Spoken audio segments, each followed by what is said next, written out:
उन्हीं से जुड़ा हुआ हूँ बाबा से। और ये नया मंदिर में जो बाबा का सेवा का मौका मिला है, बाबा की कृपा से, सदगुरु की कृपा से, मेरा आराध्य की कृपा से, तो उन्होंने मुझे ये मौका दिया है। तो मैं जब बाबा का सेवा कर रहा था उस दिन दो दिन पहले सेज आरती की समय, सेज आरती 9 बजे करता हूँ। तो सेज आरती के समय क्या हुआ, कोई नहीं है, एक बंदा भी नहीं है उधर।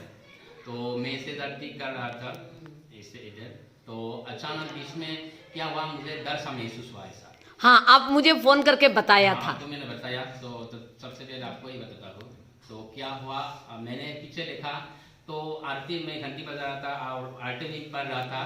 तो क्या हुआ, अचानक कोई आदमी आने वाला जैसा, पैदल जैसा, मतलब कब कब करके ऐसा आवाज देखा, मतलब पैरों का आवाज आपका पीछे में आप सुना। और चेयर में जैसा बैठा हुआ एक इंसान ऐसे बैठा जैसा है, मतलब मेरा रोम एकदम खड़ा हो गया। फिर मैंने देखा पीछे और कोई नहीं है।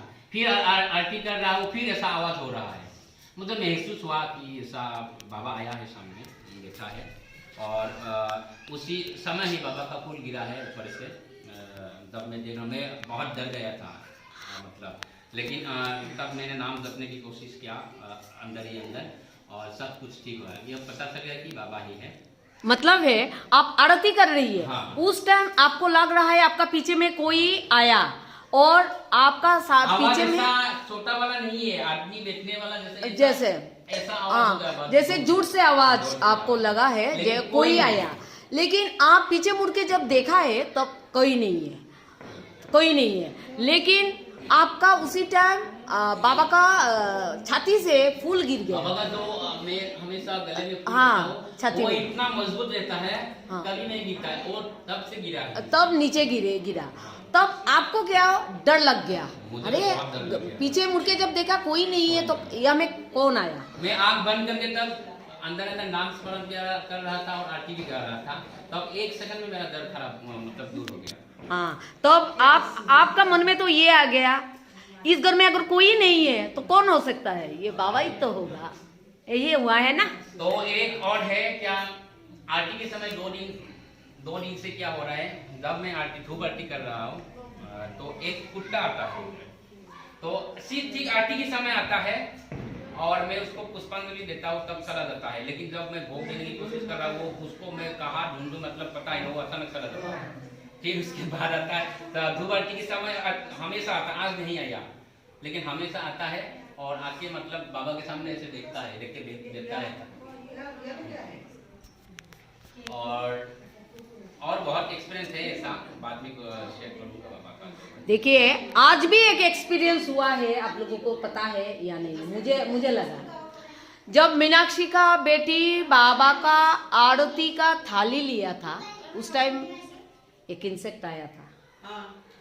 आप लोगों को पता है, क्योंकि बाबा का क्या रूप लेके जाते हैं किसी को पता नहीं है। बाबा कोई भी रूप लेके, एक मच्छर बन के भी आ सकते हैं, क्योंकि बाबा का इसीलिए हर जीवों को प्यार कीजिए, किसी को हाँ मत। लेकिन उसका मीनाक्षी का बेटी जो खिला रही है बाबा को, उस टाइम आया था, सॉरी आरती कर रही है, तो अब यहाँ में घूम रही है। तो मैंने ये नोटिस किया है, हे बाबा, क्योंकि आपको पता है ये लड़की सोमवार को चला जाएंगे ऑस्ट्रेलिया, तो शायद जो आपको जानते हैं उसको पता है ये क्या है।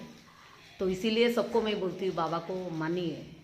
जब बाबा को मन से पहचान लेंगे ना, तो पता चलेगा बाबा क्या कर रही है आपका साथ। ऐसा ही होता है हम लोगों का बाबा। बहुत सुंदर एक्सपीरियंस है पंडित जी। आप लोग आइए, रोज आइए इधर, बाबा का सेवा कीजिए। एक पत्ता लेके फूल का या एक दाना लेके बाबा के साथ चरणों में डाल दीजिए, और कुछ मत मांगिए, अपना सांसारिक चीज कुछ मत मांगिए, अपने आप आपको सब कुछ मिल जाएगा। अगर मांगेगा तो आप नहीं है, लेकिन मतलब है ना, संसार में बहुत दुख रहता है, जब बहुत हमारे हमसे बेहतर ही करता है, वो भगवान है, गुरु है। ये हमारा जन्म जन्म का कर्म का फल होता है। नहीं पंडित जी, आप तो पंडित जी है, आपको पता है, लेकिन जो लोग पब्लिक जो है, इन लोगों को जब दुख आते हैं ना, उन लोगों को तब दुख में बहुत कुछ दिमाग से हट जाता है। देखिए तब क्या होता है, दुख रहेगा बाबा का तो सामने, सुख आएगा। तो बाबा का सामने पे उसी टाइम दुख बताएंगे, क्योंकि बाबा को नहीं बताएंगे तो किसको बताएंगे, बाबा को तो बताना चाहिए। मन ही मन बताइए कि लेकिन हमेशा करो अच्छा करके जाइए, अच्छा करो में अच्छा फल देंगे आपका, ये याद रखिए। भगवान को मत डरिए, भगवान से मत डरिए, डर के भक्ति मत कीजिए, अपने कर्म से डरिए, क्योंकि भगवान माफ कर देता है, वो बड़ा दयालु है, लेकिन अपना कर्म कभी नहीं माफ करता। मेरा अंकुल जी देखिए, मेरा अंकुल जी देखिए, बाबा को तो उतना नहीं जानते हैं, लेकिन कितना कृपा है बाबा का। बाबा जिसका ऊपर दृष्टि दे देते हैं ना, उसको बाबा का साई सच्चरित्र बुक्स में लिखा है, किसी किसी को मैं मठ मंदिर बनाने के लिए तैयार करती हूँ, किसी किसी को भजन कीर्तन गाने के लिए, और किसी किसी को मेरा गुणगान गाने के लिए मैं तैयार करती हूँ। तो शायद अंकल जी को बाबा ने मंदिर बनाने के लिए तैयार किया है, जो बाबा का भक्ति नहीं था, लेकिन आज बाबा का बहुत बड़ा डिवोटी है।